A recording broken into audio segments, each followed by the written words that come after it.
Hello বন্ধুরা, আজকে আমি এদের জন্য খাবার বানাচ্ছি। বর্ষা, সকাল থেকে খুব বৃষ্টি হচ্ছে। এদিকে আমি চিকেন দিয়ে দিয়েছি, ভালো করে ধুয়ে গ্রেট করে রেখেছি গাজর, কুমড়ো। তার সাথে আমি দেবো কুলেখাড়া পাতা আর ছোট ছোট বরবটি কুচুনি। একদম সেদ্ধ হয়ে যাবে, ওদের খেতে কোনো অসুবিধা হবে না। গ্রেট করা দিয়েছি কেননা গাজর একটু হালকা গ্যাস হয়, যার জন্য তাড়াতাড়ি হজম করতে পারবে।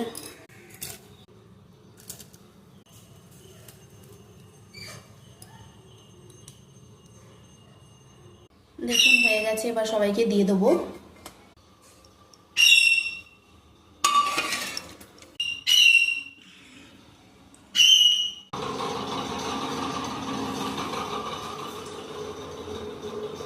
এই মা বেটি শুধু মাংস বেছে বেছে খেয়ে নেয়, কিচ্ছু খাবে না, ভাত খাও।